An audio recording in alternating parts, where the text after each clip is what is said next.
आदाब नाजरीन, कश्मीर एक्सप्रेस में आपका इस्तकबाल है। मैं हूं सैयद अब्बास मेहदी। पेश करेंगे रियासत के तीनों खित्तों की तमाम अहम खबरें, लेकिन सबसे पहले नजर सुर्खियों पर। रियासत का बजट इजलास 2 जनवरी से होगा शुरू। दोनों ऐवानों के मुश्तरका इजलास को गवर्नर करेंगे खिताब। 1.5 माह तक जारी रहेगा सेशन।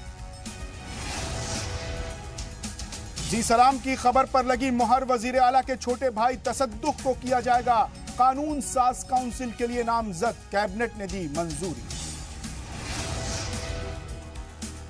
ईडी ने मनी लॉन्ड्रिंग मामले में जारी किया गिलानी को समन। फेमा के तहत है गिलानी पर मामला दर्ज। 2002 में मिली थी गिलानी के घर से अमेरिकन करेंसी। सड़क हादसों के सबब होने वाली अमवात में जम्मू कश्मीर है अव्वल।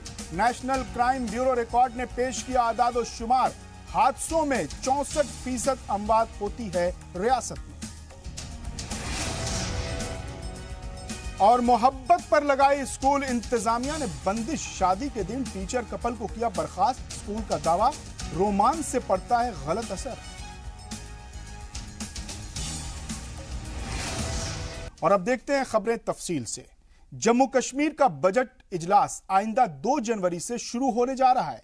राजभवन जराये के मुताबिक 2 जनवरी को सुबह 11 बजे रियासती कानून साज असेंबली और कानून साज काउंसिल का इजलास जम्मू में तलब किया जाएगा। गवर्नर ने दोनों ऐवानों के मेंबरान को मुकर्ररा वक्त पर मौजूद रहने की हिदायत दी है। ऐवान के मुश्तरका इजलास से गवर्नर के खिताब के साथ बजट सेशन का आगाज होगा। इस सिलसिले में हुकूमत ने गवर्नर से बजट इजलास के इनेकाद की सिफारिश की थी। हालांकि बजट सेशन कितना तवील होगा इस बारे में अभी तक फैसला नहीं किया गया है, लेकिन इजलास के करीब 1.5 माह तक जारी रहने के इम्कानात हैं। कानून साज असेंबली के स्पीकर कविंद्र गुप्ता के मुताबिक इजलास कितना तवील होगा इसका फैसला सरकार की जानिब से लिया जाना है।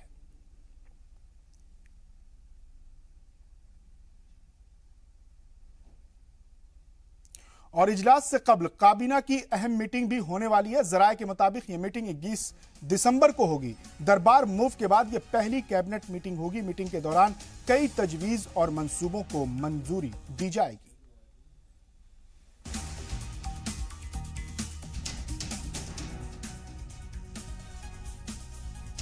जम्मू कश्मीर असेंबली का बजट सेशन शुरू होगा 2 जनवरी से। उससे पहले एक काबीना की एक अहम मीटिंग होगी। जराये के मुताबिक यह मीटिंग 21 दिसंबर को होगी। दरबार मूव से पहले, दरबार मूव के बाद कैबिनेट की यह पहली मीटिंग होगी। मीटिंग के दौरान कई तजवीज और मंसूबों को मंजूरी दी जाएगी। और इस खबर पर मजीद तफसीलात के साथ जुड़ रहे हैं हमारे प्रिंसिपल कोरेस्पॉन्डेंट राजन वैद। राजन, महबूबा मुफ्ती सरकार का यह 4था बजट सेशन है। उम्मीद है कि इस बजट सेशन में तालीम पर बात होगी, तरक्की पर बात होगी, तब्दीली पर बात होगी, तामीर पर बात होगी। क्या यह उम्मीद की जाए, या फिर हस्बे दस्तूर यह बजट सेशन भी पिछले बजट सेशन की तरह हंगामों के नजर हो जाएगा? जी अब्बास, मैं आपको बता दूं कि इस दफा काफी उम्मीदें हैं लोगों को, क्योंकि जिस तरह से कश्मीर में जो पिछला बजट सेशन गया, जो पिछला जो सेशन गया असेंबली का, उसमें लोगों के जो मुद्दे हैं वो नहीं जो है नुमाइंदे लोगों के उठा पाए। इस दफा जो है जो उम्मीद लगाई गई है कि 1.5 महीने से ज्यादा का जो है असेंबली सेशन जो होगा इस दफा, तो लोग इस सेशन में जो लोगों के जो मसाइल हैं वो उठाए जाएंगे।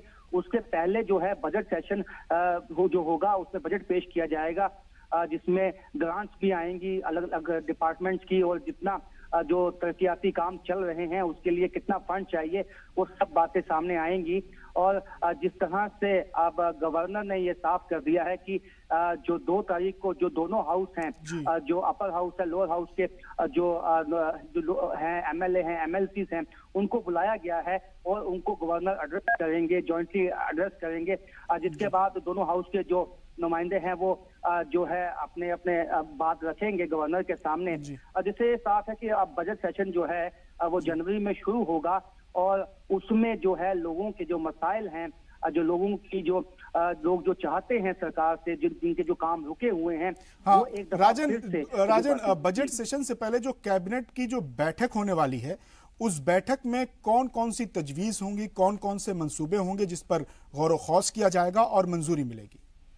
जी देखिए, ये जो कैबिनेट जो इसके कयास लगाए गए हैं कि 21 दिसंबर को ये कैबिनेट मीटिंग हो सकती है, जो कि दरबार मूव के बाद जो पहली कैबिनेट मीटिंग होगी, ये अपने आप में काफी अहम है, क्योंकि जराये के हवाले से जो खबरें हैं कि इसमें बड़े बड़े फैसले जो है चीफ मिनिस्टर जो महबूबा मुफ्ती है वो ले सकती हैं, जिनमें कुछ ट्रांसफर्स भी हो सकती हैं और कुछ जो अभी जिस तरह से ये बातें निकल के आई थी कि जो 60,000 जो हमारे डेली वेजर्स हैं उनको भी पक्का करने की बात है, तो इस कैबिनेट मीटिंग में वो बात भी हो सकती है, उस पे एक जो है मोहर लग सकती है। तो कई तरह से की जो उम्मीदें हैं, हर सेक्शन जो है हमारे ये समाज का जो सेक्शन है उसको उम्मीदें हैं कि जो राजन जैसे कि रियासत में मुत्तहदा सरकार है पीडीपी और बीजेपी की, तो जो जितने मंसूबे हैं, जितने भी तजवीज हैं, उस पर इत्तेफाक है या इख्तिलाफ है? जी मैं आपको बता दूं कि जिस तरह से अब असेंबली सेशन शुरू होगा तो ऑपोजिशन कहीं ना कहीं सरकार को घेरने की कोशिश करेगा। कई मुद्दे अभी जो है विरोधी पार्टियों ने, जिस तरह से नेशनल कॉन्फ्रेंस और कांग्रेस ने ये कहा है कि एक अच्छा जो है सरकार बनने में नाकाम हुई है, बीजेपी और पीडीपी जो उन्होंने वादे किए थे लोगों से वो कहीं ना कहीं पूरे नहीं हुए हैं। तो उस सबको देखते हुए जब भी असेंबली सेशन होता है तो उससे पहले बीजेपी और पीडीपी के लीडरान की भी एक मीटिंग होती है। मुझे लगता है महबूबा मुफ्ती की क़यादत में वो मीटिंग भी जल्द ही होगी।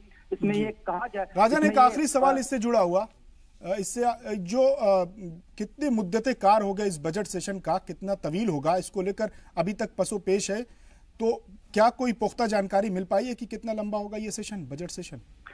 जी आपको याद होगा हमने जो एक्सक्लूसिव जो हमने यहाँ स्पीकर जो लेजिस्लेटिव असेंबली के हैं कविंदर गुप्ता से बात की थी, तो उन्होंने ये सबसे पहले ये बताया था हमें, जी मीडिया को बताया था कि जिस तरह से ये जनवरी में जो है ये 1 महीने का जो है ये सेशन शुरू होगा, लेकिन अगर ये अच्छे ढंग से चलता है तो इसको आगे बढ़ाया जाएगा, जिससे उम्मीद लगाई गई है कि कुल 1.5 महीने का ये जो ये सेशन है ये हो सकता है। ये अपने आप में बहुत बड़ी बात है, क्योंकि कश्मीर में जब भी सेशन होता है तो उसमें कुछ ना कुछ रुकावटें आती हैं, लेकिन जम्मू में इस दफा लगता है कि सेशन अच्छा निकलेगा और लोगों की जो बातें हैं, जो लोगों के मसाइल हैं वो। राजन आप हमारे साथ बने रहिए, तसद्दुक हुसैन पर हम खबर दिखाएंगे और उसके बाद आपसे इस पर भी मजीद तफसीलात जानने की कोशिश करेंगे, हमारे साथ जुड़े रहिएगा। 2 रोज कबल हमने वजीर आला महबूबा मुफ्ती के छोटे भाई तसद्दुक हुसैन के कैबिनेट में शामिल होने के इम्कान की खबर दी थी। इस सिलसिले में पेशरफ्त शुरू हो चुकी है। जराये के मुताबिक तसद्दुक हुसैन को कानून साज काउंसिल का मेंबर नामजद किया जाएगा। तसद्दुक हुसैन अपर हाउस में विक्रमादित्य सिंह की जगह लेंगे, जिन्होंने इख्तिलाफात के सबब पार्टी से इस्तीफा दे दिया था। सरकार ने इस ताल्लुक से कैबिनेट की मंजूरी तलब की है। खबरों के मुताबिक ज्यादातर कैबिनेट वज़रा ने सरकारी तजवीज की हिमायत की है। 1-2 रोज के अंदर इसकी सिफारिश गवर्नर को भेज दी जाएगी, जिसकी मंजूरी के बाद तसद्दुक हुसैन के वजीर बनने की राह हमवार हो जाएगी। आपको बता दें कि जम्मू कश्मीर आईन के मुताबिक 36 रुकनी कानून साज काउंसिल में सरकार की सिफारिश के बाद मुख्तलिफ शोबों में नुमाया कारकर्दगी का मुजाहरा करने वाले 8 मेंबरान को गवर्नर की जानिब से नामजद किया जाता है। जराये के मुताबिक तसद्दुक हुसैन को 8 के जुमरे में नामजद किया जाएगा। ऐसी भी खबर है कि तसद्दुक के अलावा मजीद एक नए चेहरे को काबीना में शामिल किया जा सकता है, जबकि एक वजीर की छुट्टी हो सकती है। वालिद के इंतकाल के बाद एक्टिव पॉलिटिक्स में शामिल हुए तसद्दुक हुसैन अनंतनाग पार्लियामानी हल्के से होने वाले जिमनी इंतखाबात में पार्टी के उम्मीदवार थे। बाद में उन्हें सीएम ग्रीवांस सेल का कोऑर्डिनेटर बनाया गया था। राजन, ये जो पूरी खबर आपने देखी, तसद्दुक हुसैन को लेकर जो हमने खबरें दिखाई थी 2 दिन पहले, उस पर एक तरह से मोहर लग गई है। एमएलसी के लिए उनको नामजद किया जाएगा 8 के जुमरे से। तो एक खबर और इसके साथ जुड़ी ये आ रही थी कि तसद्दुक हुसैन को लेकर खुद पीडीपी में इत्तेहाद नहीं है, एक राय नहीं है। तो क्या तसद्दुक हुसैन के नाम पर अब पूरी तरह से इत्तेहाद हो गया है, कोई इख्तिलाफ नहीं है?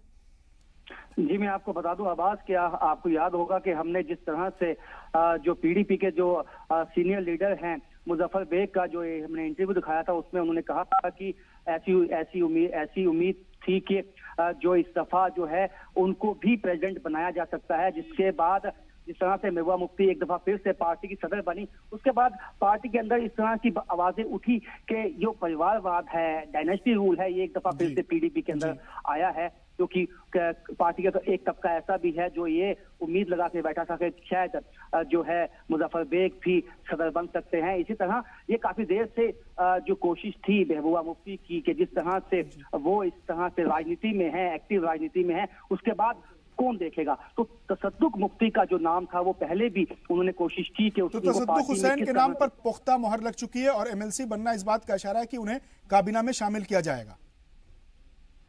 जी अब ये अभी तक तो ये जराये के हवाले से ये पुख्ता खबर है कि ये भी खबरें हैं कि उनको जैसे विक्रमादित्य ने जिस तरह से पार्टी को छोड़ा है और अपना जो एमएलसी पद को भी छोड़ा है, उसके बाद तसद्दुक हुसैन जो है उसकी जगह ले सकते हैं। लेकिन जो हमारे जराये के हवाले से ये भी खबरें हैं कि जिस तरह से महबूबा मुफ्ती ने, मैं आपको बहुत अहम ये जानकारी दे दूं कि जिस तरह से महबूबा मुफ्ती ने पिछले दिनों में जीएमसी हॉस्पिटल का एक दौरा किया, वहां पे जो मेडिकल सुपरिटेंडेंट थे उनको भी सस्पेंड कर दिया और ये एक मैसेज दे दिया कि जो हमारे जम्मू के अस्पताल हैं उसमें जो कामकाज है वो ठीक नहीं है। तो ऐसे भी कयास हैं कि शायद तसद्दुक मुफ्ती को जो है महकमा, जो सेहत का महकमा है वो भी दिया जा सकता है।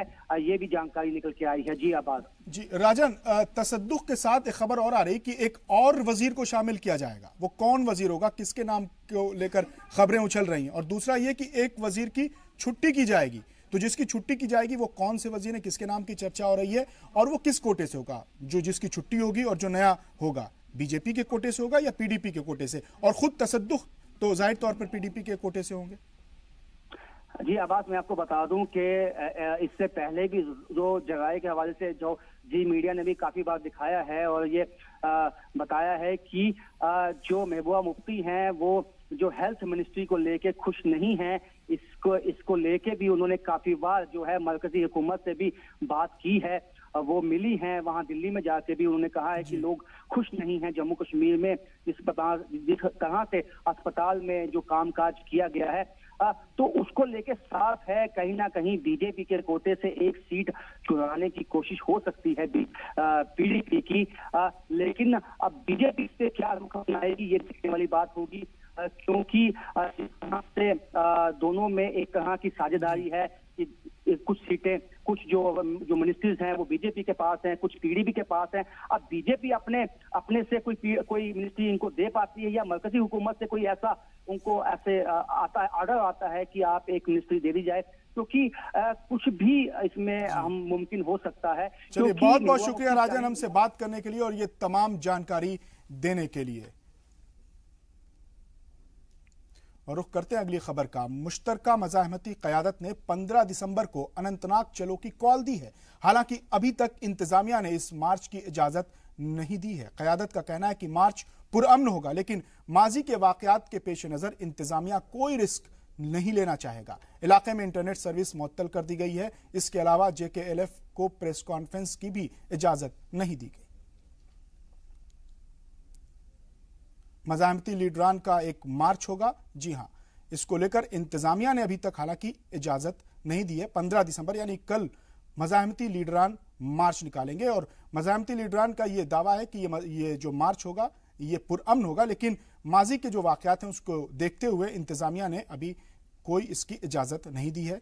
किन बात को लेकर मज़ाहमती लीडरान मार्च निकालेंगे ये भी एक सवाल बना हुआ है। मज़ाहमती लीडरान 15 दिसंबर को मार्च निकालेंगे और इस पर तमाम तफसीलात के साथ हमारे श्रीनगर ब्यूरो चीफ सैयद तजम्मुल जुड़ रहे हैं। तजम्मुल, मज़ाहमती लीडरान का ये जो कल मार्च होगा किन किन मुतालबात को लेकर होगा और कौन कौन से मज़ाहमती लीडरान इस मार्च में शामिल होंगे?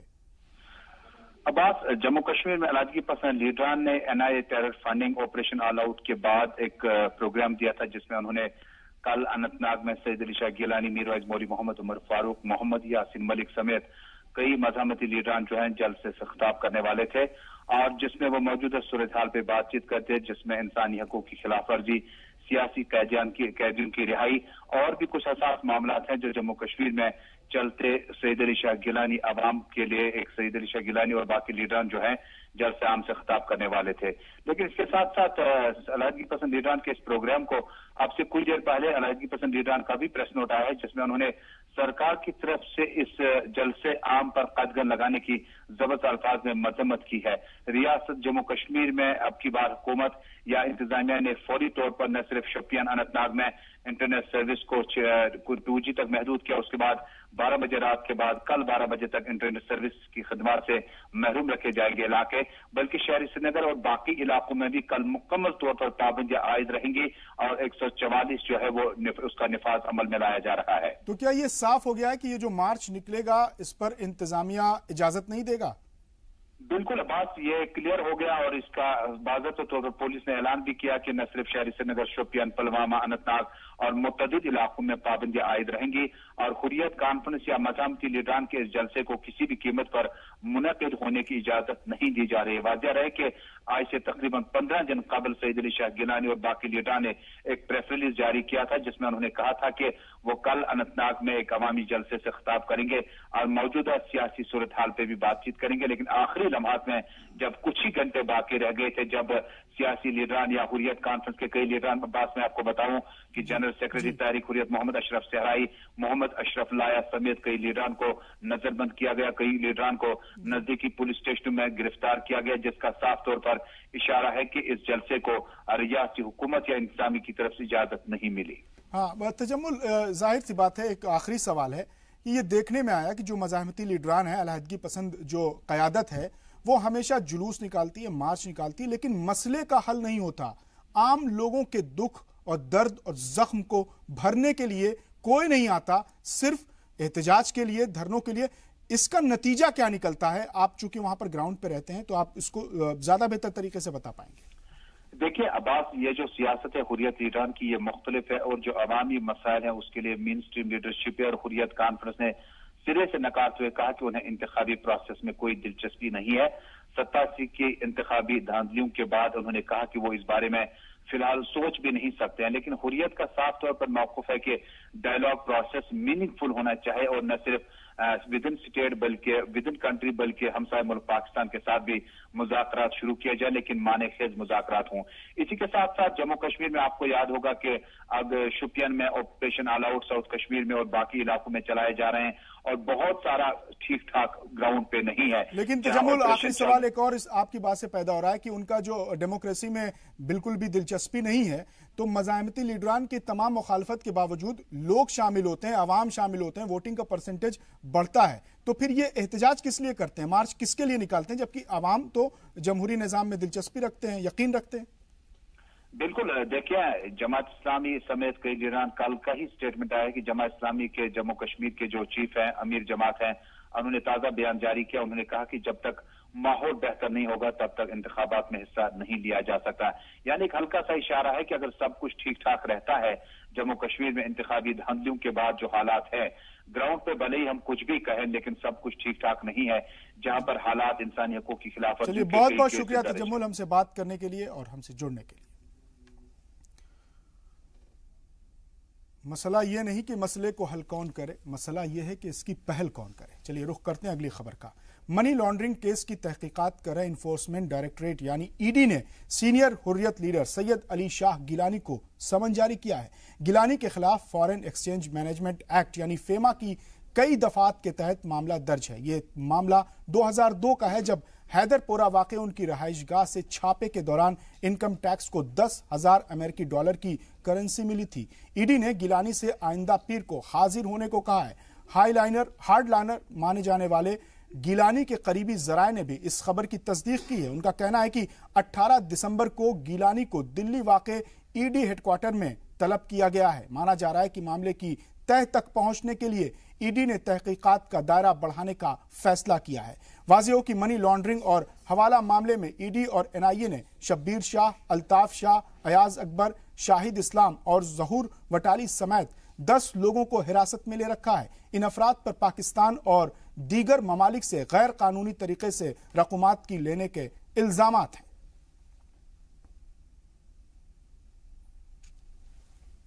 और यहां वक्त हो गया एक मुख्तसर से वक्फे का, लेकिन वक्फे के बाद भी कश्मीर एक्सप्रेस जारी रहेगा।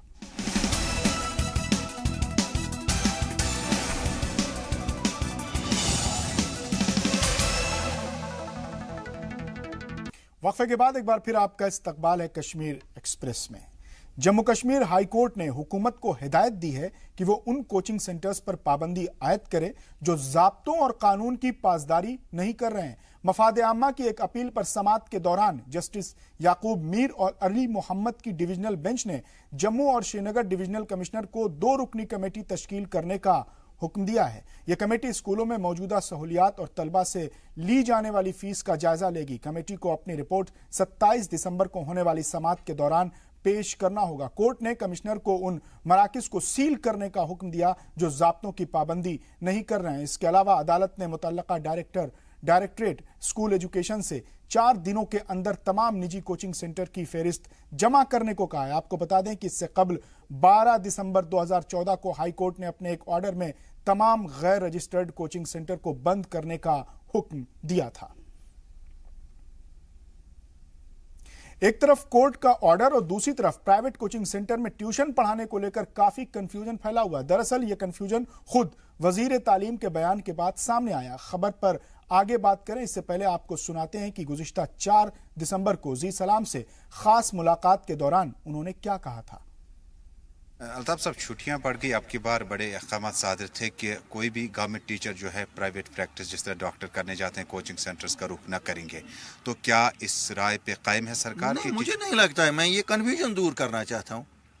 क्यों उस्ताद तो ये नॉलेज देता है, इसको क्यों आप कहते हैं कि नहीं ये नहीं।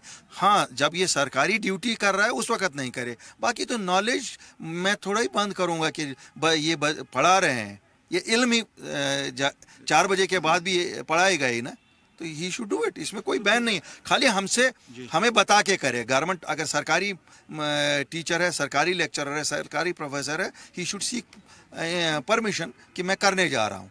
बल्कि मुझे नहीं लगता परमिशन भी कोई ऑफिशियल रिटन की जरूरत है। हमारे पास इंफॉर्मेशन होनी चाहिए। Mister x says that I do coaching after 4 o'clock, so he should do it. Rather I encourage it. मैं तो मुझे नहीं लगता कि हमें ऑर्डर आया था फारूक शाह साहब की तरफ से वो ये नहीं है कि वो नहीं कर सकता है, स्कूल टाइम में नहीं कर सकता है कि 10 से 4 बजे तक। स्कूल तो ऑफ हो गए। मैं वही कहता हूँ 10 से 4 तक नहीं कर सकता है, बाकी वो otherwise we only need information. Altaf साहब, कंफ्यूजन फिर है सोसाइटी में। 10 से 4 स्कूल बंद है। हाँ, टीचर कहाँ जाएगा? जा सकता है कहीं भी प्रैक्टिस के लिए। जब उसको तो वैसे ही अगर उसको छुट्टियां, तो वो छुट्टियों में वैसे भी वो हमारे वहाँ ये हम उसका प्रोग्राम थोड़ा ही देखते हैं, वो दिन भर कहाँ जा रहा है। लेकिन जो भी कोचिंग कराएगा, विंटर में कराए या समर में कराए, he will give information to the department कि मैं कोचिंग कराता हूँ।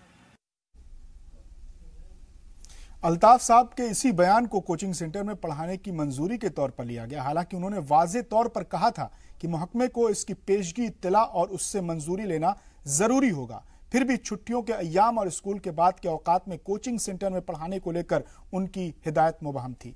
यही वजह है कि मीडिया में इसकी तर्जुमानी कुछ इस तरह हुई कि सरकारी स्कूलों के टीचर प्राइवेट कोचिंग सेंटर में पढ़ा सकते हैं। महकमे तालीम ने इसकी वजाहत करते हुए कहा कि मुतल्लका महकमे की इजाजत के बगैर प्राइवेट ट्यूशन नहीं ली जा सकती। असातिज़ा के लिए यह लाजिम है कि वो इजाजत के बाद ही पेशेवराना तालीमी सरगर्मियों में हिस्सा ले सकते हैं।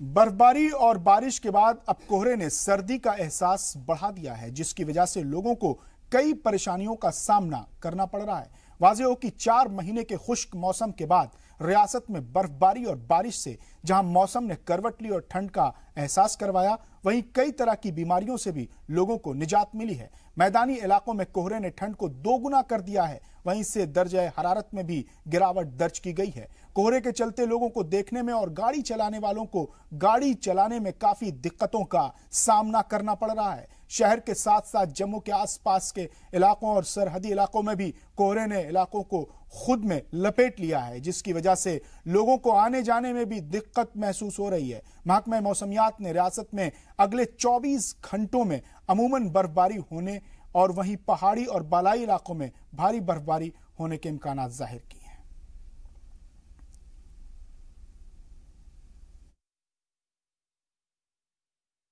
सर, मौसम तो बहुत ठिठुरने वाला है। ज़्यादातर उन लोगों को ज़्यादा परेशानी होती है जो तवी के किनारे वगैरह रहते हैं और धुंध का ज़्यादा सामना करना पड़ता है। कोहरा भी बहुत ज़्यादा हो गया है, लोगों को बाहर निकलना बच्चों के लिए मुश्किल हो गया है। स्कूल का टाइम है, स्कूल में जाना थोड़ा दिक्कत हो गया है। सुबह 10 बजे तक तो यहाँ से धुंध नहीं छटती है, थोड़ी परेशानी है, लेकिन थोड़ा बारिश होने से राहत मिल गई है, जिससे सूखी बीमारियों से थोड़ा निजात मिली है। कुदरत का निज़ाम ही ऐसा है। अब तो 1-2 महीना तो ऐसे ही ठंड रहेगी। दिसंबर का तो लगा लो पूरा, जनवरी में भी होगी, फरवरी में जाकर कोई थोड़ा सा अच्छा हो जाएगा मौसम। सूखी ठंड पड़ रही है, कोहरा बहुत पड़ रहा है। कोहरे से गाड़ियों को आना जाना भी बड़ा मुश्किल हो गया है। दिन के टाइम पर भी लाइट ला के जा रहे हैं। बाकी हम पेरेंट्स से अपील करते हैं कि अपने छोटे बच्चों को गर्म कपड़े पहनाएं और ठंड से बचाव करके रखें। और 3 रोज तक बंद रहने के बाद जम्मू श्रीनगर नेशनल हाईवे का एक तरफा ट्रैफिक बहाल कर दिया गया है। फिलहाल ट्रैफिक को जम्मू से श्रीनगर के लिए खोला गया है। हाईवे की हालत को देखते हुए फिलहाल दूसरी तरफ से किसी भी गाड़ी को आने की परमिशन नहीं है। महकमा ट्रैफिक के अफसरान के मुताबिक हाईवे पर एक तरफ से गाड़ियों की आवाजाही के लिए खोला गया है। वाज़ेह हो कि रामबन जिले में लैंडस्लाइड और बनिहाल में भारी बर्फबारी की वजह से जम्मू श्रीनगर नेशनल हाईवे सोमवार से बंद था। 300 किलोमीटर लंबे सड़क मार्ग पर मलबा हटाने के बाद बुधवार दोपहर को कुछ गाड़ियों को छोड़ा गया था। आपको बता दें कि कश्मीर को मुल्क से जोड़ने के लिए Jammu Srinagar national highway lifeline मानी जाती है।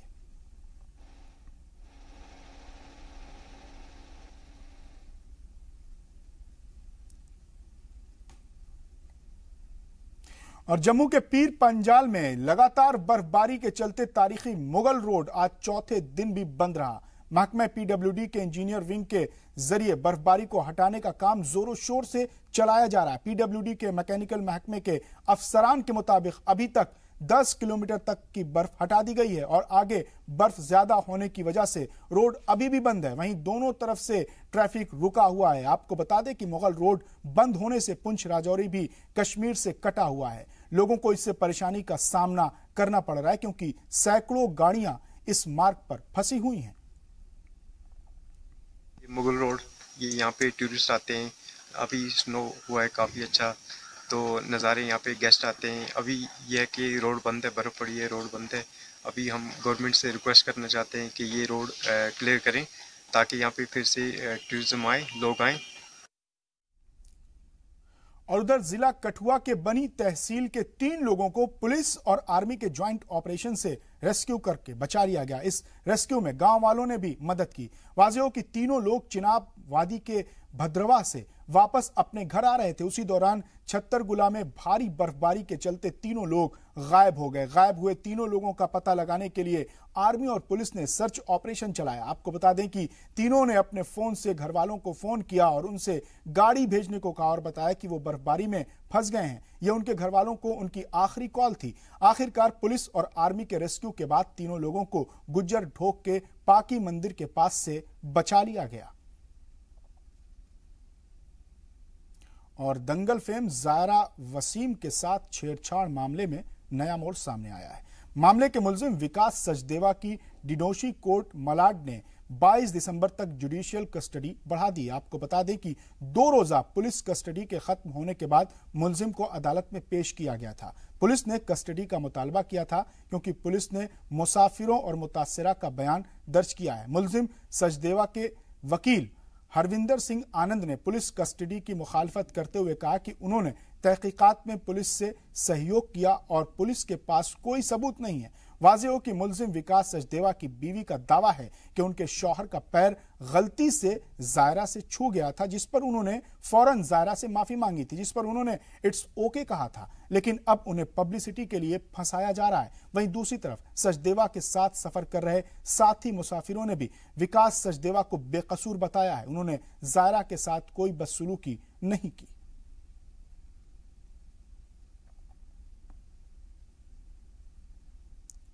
और आमतौर पर पहाड़ी इलाकों में सड़क हादसा ज्यादा होते हैं, लेकिन जम्मू कश्मीर इस मामले में सरे फहरिस्त है। जी हां, नेशनल क्राइम ब्यूरो रिकॉर्ड के मुताबिक सड़क हादसों में सबसे ज्यादा 64% मौत जम्मू कश्मीर में वाक़ होती है, जबकि मुल्की सतह पर इसकी शरह 36% है।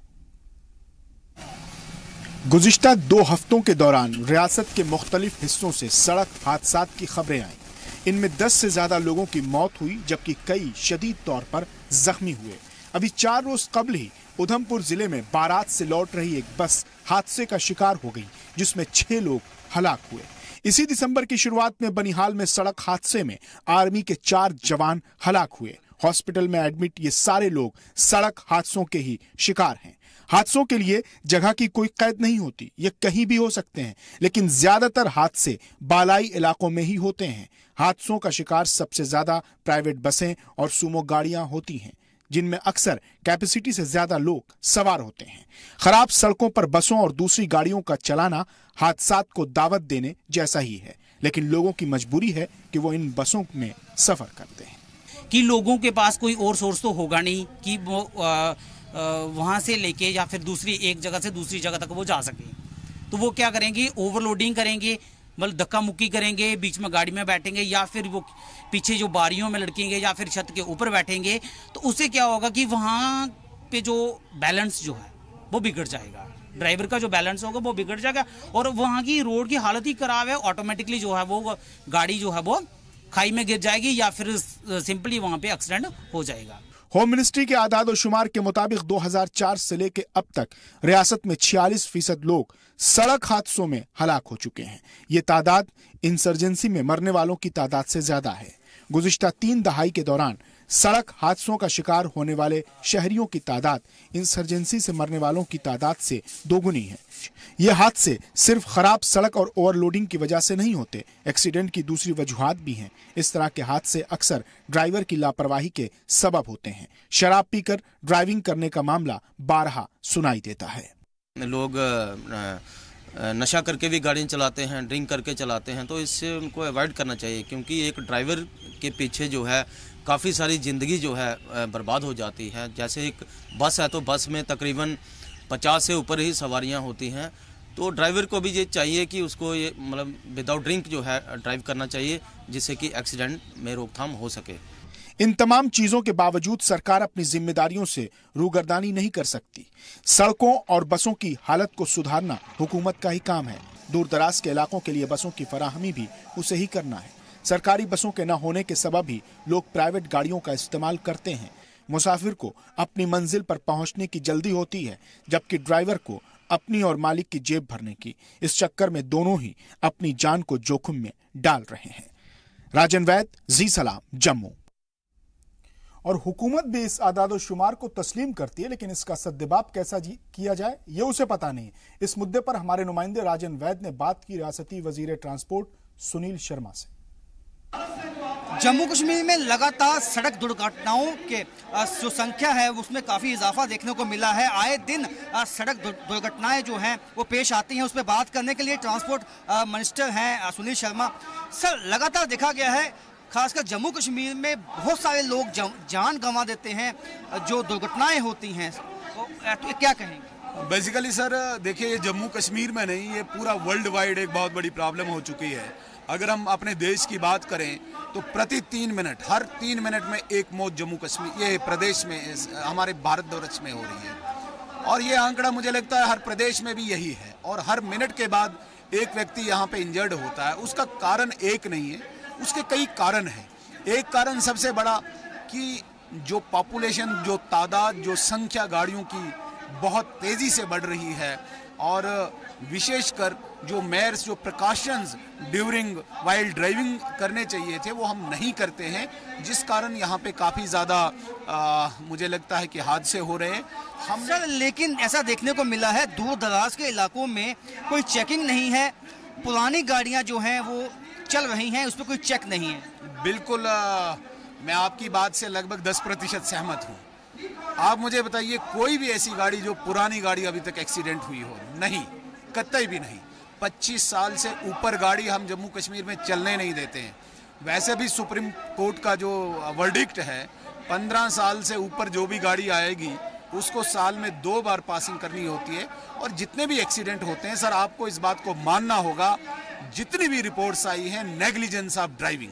सर, मेरा सवाल ये था कि ओवरलोडिंग करनी पड़ती है खासकर जो मेटाडोर ड्राइवर्स हैं उनको, और एक रेस लगती है। पुंछ में गुज़श्ता दिनों में जो है 2 एक्सीडेंट ऐसे वाक़ये पेश आए जिसमें एक तरह से रेस लगी हुई थी मेटाडोर्स में, बसेस में आपस में, तो ट्रैफिक विभाग क्यों नहीं चेक कर पाता?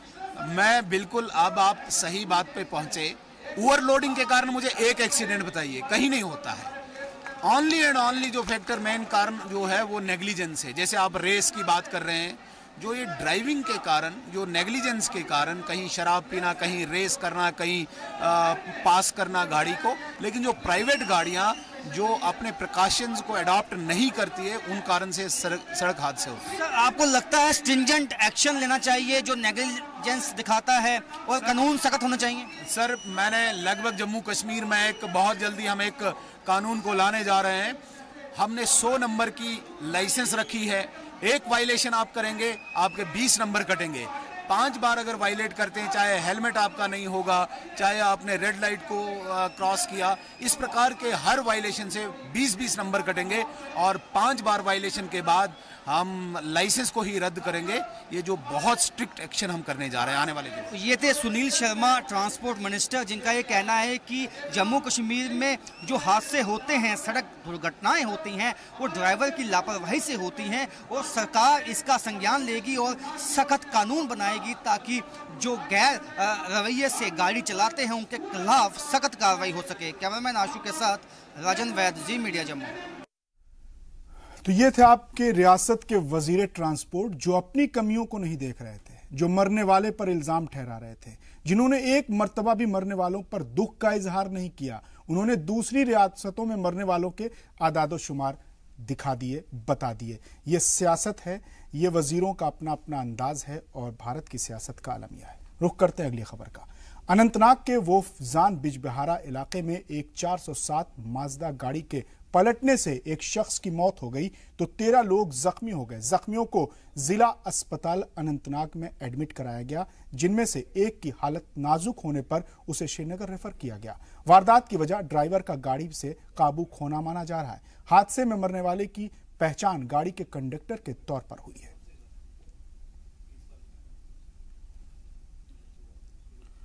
और श्रीनगर की प्रेस कॉलोनी में रहने वाली मकसूदा खातून का बेटा नासिर दर्जी लापता है।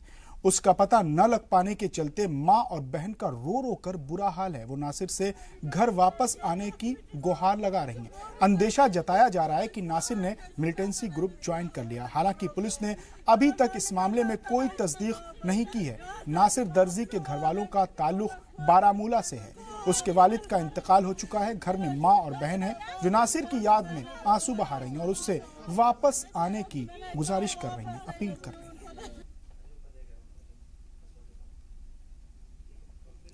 यहां वक्त हो गया एक और मुख्तसर से वक्फे का, लेकिन वक्फे के बाद भी कश्मीर एक्सप्रेस जारी रहेगा।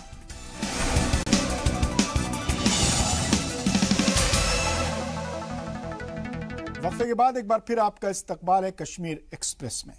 जम्मू कश्मीर के पुलवामा जिले के त्राल में एक प्राइवेट स्कूल में काम करने वाले जोड़ों को स्कूल इंतजामिया ने उनकी शादी के दिन बर्खास्त कर दिया। स्कूल इंतजामिया का दावा है कि टीचर्स की शादी से तलबा पर गलत असर पड़ेगा। मामला पुलवामा के त्राल शहर के रहने वाले तारिक भट्ट और सुमाया बशीर का है, जो कि पंपोर मुस्लिम एजुकेशनल इंस्टीट्यूट में कई सालों से काम कर रहे थे। उन्होंने इल्जाम लगाया कि 30 नवंबर को स्कूल इंतजामिया ने उनको शादी के दिन बर्खास्त कर दिया। स्कूल प्रिंसिपल ने इस मामले पर कोई जवाब नहीं दिया है, बल्कि स्कूल के सदर बशीर मसूदी ने कहा कि दोनों को नौकरी से निकाल दिया गया क्योंकि दोनों शादी से पहले ही रोमांटिक रिलेशनशिप में थे, जिससे स्कूल के 2000 बच्चों और वहां काम करने वाले स्टाफ पर गलत असर पड़ेगा। वहीं मुतासिर टीचर भट्ट ने कहा कि हमारी अरेंज मैरिज थी, कुछ महीने पहले हमारी मंगनी हुई थी और इंतजामिया को इसकी खबर थी। हम दोनों ने शादी के लिए 1 महीने की छुट्टी मांगी थी, जिसकी मंजूरी खुद इंतजामिया ने दी थी, लेकिन हमें हमारा मौकफ रखने का इंतजामिया ने मौका तक नहीं दिया। कुछ दिन पहले मेरी शादी हुई, 29-30 नवंबर को मेरी शादी हुई। वो लड़की त्राल में ही रहती है और वो भी काम करती है मुस्लिम एजुकेशन इंस्टीट्यूट पापुर में। तो शादी के बाद स्कूल वालों ने हमें कॉल की कि आप स्कूल नहीं आएंगे, हम दोनों को आपको टर्मिनेट कर रहे हैं, आपने स्कूल को बदनाम किया, आपकी वजह से फेम हमारी कम हुई। तो रीज़न वो यही कहते हैं कि आपका एक्टर यहाँ पे चल रहा था, तो इसलिए हम आपको टर्मिनेट कर रहे हैं। हालांकि उनको पहले से ही पता था, 4-5 महीने पहले ही पता था कि उनकी एंगेजमेंट हुई है। ट्रीट भी उन्होंने ली है, पहले ही ट्रीट भी हमने उनको दी है। उसके बावजूद भी वो कह रहे हैं अगर उनको पहले ही पता था तो उस वक्त उन्होंने मुझे टर्मिनेट क्यों नहीं किया या मेरी मिसेस को टर्मिनेट क्यों नहीं किया। और इस खबर पर मजीद तफसीलात के साथ हमारे साथ जुड़ रहे हैं पुलवामा से शेख कौसर। कौसर, पूरा मामला क्या है? वैसे अगर देखा जाए तो ये 21वीं सदी है, अगर कोई मोहब्बत करता है तो कम से कम वो मोहब्बत के लिए तो आज़ादी है ना, उस पर किसी तरह की बंदिश नहीं लगाई जा सकती, मोहब्बत करने पर किसी तरह की कोई सजा नहीं दी जा सकती। तो पहले तो पूरा मामला बताइए। जी, मैं आपको बताता हूँ, त्राल आरिगाम का लड़का तारिक भट्ट जो कि MEI में 2013 से पढ़ा रहे हैं और उसकी बीवी 2010 से, तो उसकी बीवी 2010 से पढ़ा रही है, वो गर्ल्स विंग में पढ़ा रही है और तारिक भट्ट जो बॉयज विंग में पढ़ा रहे हैं। तो तारिक के मुताबिक अप्रैल में हमारी एंगेजमेंट हुई, तो नवंबर में 30 नवंबर को शादी हुई। 30 नवंबर के दिन MEI पापोर के प्रिंसिपल ने इनको फोन किया है, फोन पे बताया है कि आपको रेस्ट्रिकेट किया गया क्योंकि आपकी वजह से हमारे स्कूल में हमारा स्कूल बदनाम हुआ।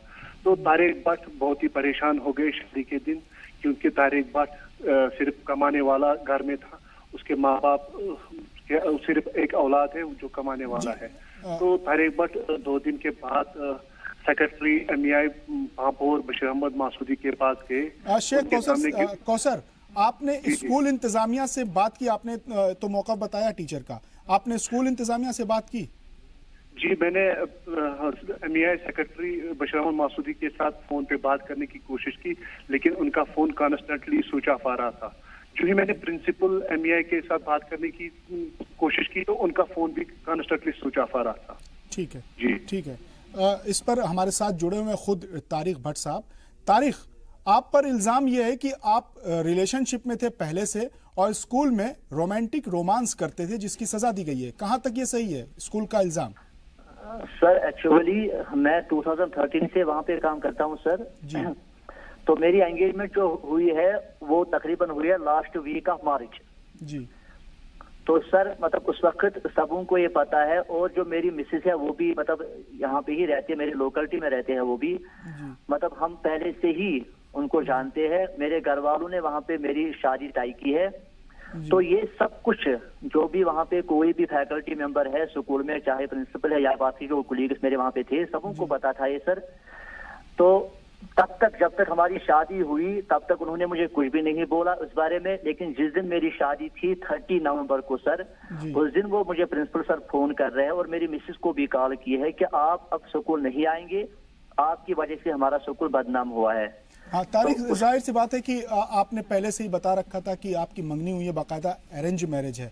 तो जब आपको फोन पर यह फरमान सुनाया गया, आपको स्कूल से बर्खास्त किया गया, तो आप अपना मौकफ रखने के लिए आप और आपकी जो अहलियां हैं दोनों स्कूल तक गए? जी सर, उसके बाद में जब स्कूल गया तो वहाँ पे जो मैनेजमेंट है मैं उनके पास गया, मैंने उनसे कहा कि आप मुझे बताएं मेरी गलती क्या है। उन्होंने मुझे सिर्फ ये वहाँ से कहा कि आपकी वजह से स्कूल बदनाम हुआ है, आप पहले से यहाँ रिलेशनशिप में थे उसके साथ, तो आपने मतलब अरेंज मैरिज नहीं हुआ, आपका अफेयर उसके साथ चल रहा था। तो मैंने उनको कहा कि आप मुझे बताइए कि आप सबों को पहले से पता था और मेरी शादी जो है घर वालों ने तय की है, वो पहले से आप जानते थे। तो उसके बाद मैंने उनको बहुत ज्यादा रिक्वेस्ट की कि मेरी ऐसी कोई गलती नहीं है, आप मुझे बताएं कि किस तरीके से मैंने गलत किया, अगर कानूनी तौर गलत किया या कुरान या हदीस कोई भी किसी भी एंगल से मैंने गलत किया है तो फिर जो भी आप डिसीजन लेंगे मैं तैयार हूँ उसके लिए। नहीं तारिक, लेकिन तारिक आपने अपना मौकफ वाजे कर दिया और आप बता रहे हैं कि आपने स्कूल इंतजामिया को बता दिया है, तो वजह क्या थी, किन वजूहात से आपके खिलाफ ये एक्शन लिया गया? जब आप एकदम ट्रांसपेरेंट थे, आपने सारी अपनी इश्क मोहब्बत की दास्तान बता रखी थी कि आपकी बाकायदा अरेंज मैरिज हुई है, मंगनी हुई है, उसके बाद शादी हुई है, तो इसके पीछे की वजह क्या है? और इतना बड़ा इल्जाम स्कूल इंतजामिया की तरफ से लगाया जा रहा है, ये सिर्फ आपकी नौकरी का मामला नहीं बल्कि आपके किरदार शिकनी का मामला है, आपके कैरेक्टर पर सवाल है कि आप रोमांटिक रिलेशनशिप में थे स्कूल में, जिसकी वजह से वहां के तलबा के की तालीम पर असर पड़ता था। वजह क्या है इसकी? जी सर, ये तो मतलब आप सर मतलब मार्च में जब मैंने एंगेजमेंट की तो उसको सबों को पता था। अगर उनको ऐसा लग रहा था तो पहले ही वो मुझे वार्न करते, मतलब मार्च से लेकर 30 नवंबर तक वो मुझे इन्फॉर्म करते, वार्न करते कि नहीं तारिक, इसकी साफ वजह बताइए, स्कूल ने आपको निकाला क्यों? क्या वजह रह सकती है? आपकी तरफ से तो बिल्कुल वाजे है, तो फिर क्या वजह हो सकती है? दूसरी वजह आप क्या इसकी मानते हैं निकाले जाने की? सर जब मैंने वजह उनसे पूछी तो सिर्फ वो यही कहते हैं कि नहीं उनसे नहीं, आप क्या मानते हैं? आप तो मानते हैं कि आप क्लियर हैं, आप पाक हैं, साफ हैं, तो किन वजहों से आपको फिर निकाल दिया गया? जी सर, मतलब मुझे मैं खुद परेशान हूँ। मतलब वो क्या चाहते हैं सर, मुझे ऐसा लग रहा है कि वो यही चाहते हैं कि विंटर का पे हम पूरा साल स्कूल में देते हैं जी, तो विंटर में जब छुट्टी हो जाती है तो वो उनकी बात से मुझे ये लगा कि हम विंटर का पे आपको नहीं देंगे, ये आपको एक सजा के तौर पर है, चलो फिर मार्च अप्रैल में फिर आपको वापस बुलाएंगे, लेकिन आप हमको पे आपको इस विंटर का नहीं देंगे। उनकी बात से ऐसा लग रहा था सर। हाँ, तो अगर ऐसा हुआ तारीख, तो आपका अगला कदम क्या होगा? सर मुझे ऐसा लग रहा है कि जो प्रिंसिपल सर वहाँ पे है वो पर्सनली मुझसे कुछ दुश्मनी निकाल रहे हैं। ऐसा कुछ तारीख अगर आपकी बाजियाबी नहीं हुई, आपकी बहाली नहीं हुई, तो आपका अगला कदम क्या होगा? कम अल्फाज में, शॉर्ट में। जी सर, मैंने उनको ये कहा था कि अगर आप मुझे निकाल भी रहे हैं तो कम से कम मुझे आप एक्सपीरियंस सर्टिफिकेट दीजिए, मैं कहीं और पे अप्लाई कर सकता हूँ। एवं कि वो भी मुझे नहीं देते, वो कहते हैं कि अगर हम आपको एक्सपीरियंस सर्टिफिकेट देंगे उस पर हम लिखेंगे कि इसका कैरेक्टर गलत था। तो मैंने उनको कहा बहुत बहुत शुक्रिया तारिक हमसे बात करने के लिए। हम दुआ करेंगे कि आपका मामला जल्दी से जल्दी सेटल हो जाए। रुख करते हैं अगली खबर का खुशखबरी के साथ। सहाफियों के लिए खुशखबरी है। जम्मू और कश्मीर बैंक ने रियासत के सहाफियों के लिए एक नई लोन स्कीम शुरू की है। श्रीनगर में जेके बैंक की जानिब से मुनक्किद प्रोग्राम में इस स्कीम का इफ्तिताह किया गया। इस स्कीम का इफ्तिताह बैंक के CEO परवेज अहमद ने किया। इस स्कीम का फायदा रियासत के सभी एडिटर्स, रिपोर्टर्स को होगा। इस स्कीम के तहत कोई भी सहाफी कैमरा, लैपटॉप, टैबलेट और भी दीगर जरूरतों के लिए लोन ले सकता है। इस लोन के तहत सहाफी को बैंक 50,000 से 3 लाख रुपए लोन दे सकती है। इसके लिए कोई भी प्री पेमेंट फीस भी नहीं देनी होगी। आपको बता दें कि सहाफियों के लिए यह पहली स्कीम है जो किसी बैंक की तरफ से दी गई है। और अमरनाथ यात्रा को लेकर एनजीटी ने कहा कि उनके ऑर्डर को लेकर गलत फहमी फैलाई जा रही है। एनजीटी के ऑर्डर की गलत रिपोर्टिंग की गई। एनजीटी ने कहा कि मंत्र पढ़ने और आरती पर किसी तरह की रोक नहीं लगाई गई है, सिर्फ शिवलिंग के सामने अमन बनाए रखने को कहा गया है। इसके साथ ही ज़ायरीन को गुफा की सीढ़ियों से पहले अपना सामान जमा करने और गुफा की एंट्री के दौरान एक लाइन में चलने को कहा गया है। एनजीटी ने कहा कि उन्होंने अमरनाथ गुफा को साइलेंट जोन होने का ऐलान नहीं किया है। आपको बता दें कि बुध के दिन एनजीटी की तरफ से ऑर्डर जारी किए जाने के बाद विश्व हिंदू परिषद ने इसे हिंदुओं की बेइज्जती करार दिया था और एनजीटी से अपना ऑर्डर वापस लेने को कहा था, जिसके बाद मामले को लेकर एनजीटी ने अपनी सफाई दी। नेशनल कॉन्फ्रेंस ने बयान का खैर मकदम किया।